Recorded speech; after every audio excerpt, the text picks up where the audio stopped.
You both are San Diego-based actors with multiple performance credits from all over San Diego County. Can you share your insights on what sets San Diego theater apart from other cities? Rent.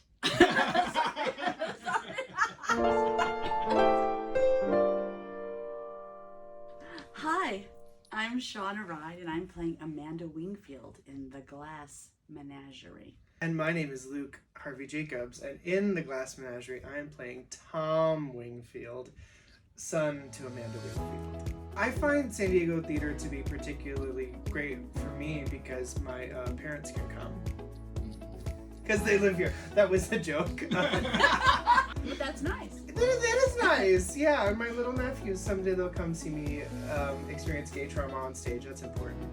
But San Diego theater, we have so many theaters here in town, and that's, I think, so many quality theaters that have been kind of long established, and we're a scrappy little community that produces some really incredible work. It's tough because I haven't been to all the other cities. I can speak to what I think is interesting about being a member of the San Diego theater community. Really? And it speaks a little bit to what Luke was saying, is there is a sense of a community. We do see each other's work. There are a large, nice variety of theaters in town that do work on all different types of topics, budgets, mission statements, so that's great. I also think what's challenging, and if we're not careful, we have to be careful about it, I think, as San Diego theater artists, is you can get to a position where you sort of are asked to do the same thing over and over again. And so what I think can be great about the theater community in San Diego is you have to make an effort to try and do things that are outside of your comfort zone, and to try to do things that perhaps people don't think that you can do. And we have the ability to do that here. There are more avenues for us to do things that are slightly outside of our comfort zone here, so that's great. And I find that, I guess, our audiences and the people we know from our audiences and our patrons, they want to see you do varying types of work, which is really refreshing and generous. I want to see you do something else. And I said, okay, I'll do something else. I love this theater. I love performing at Diversionary as a queer person myself. It's a very unique thing to be performing in a theater that is amplifying your particular concerns, experiences, everything like that, while still presenting work that is universal. That's kind of the point of presenting queer work, is demystifying what is a gay play, what is a lesbian play, and the point is it's relatable to everyone. Hopefully everybody can find a piece of themselves in all of our work. That's what I particularly love about Diversionary, and they're nice to me here. So I have been working at Diversionary Theater off and on since before your parents were born.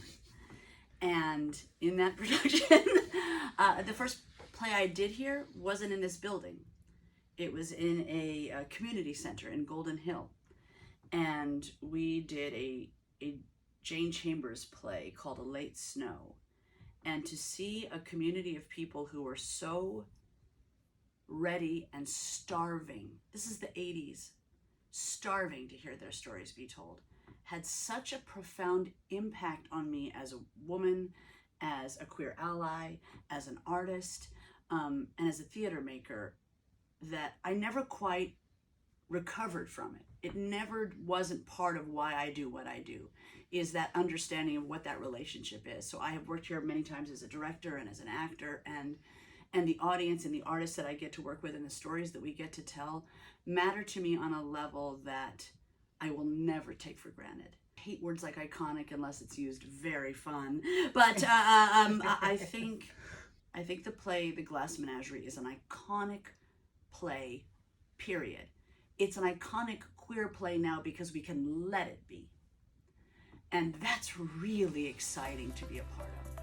I think audiences should come in with a totally fresh expectation, fresh perspective about this play.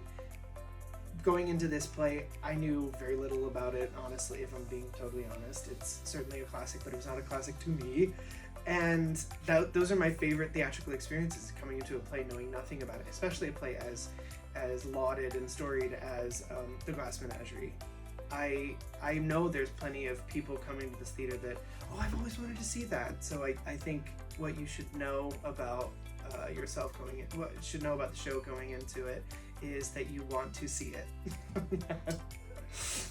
Oh, I think, like with any time you see any play, you try to have an open mind and an open heart, and see what happens.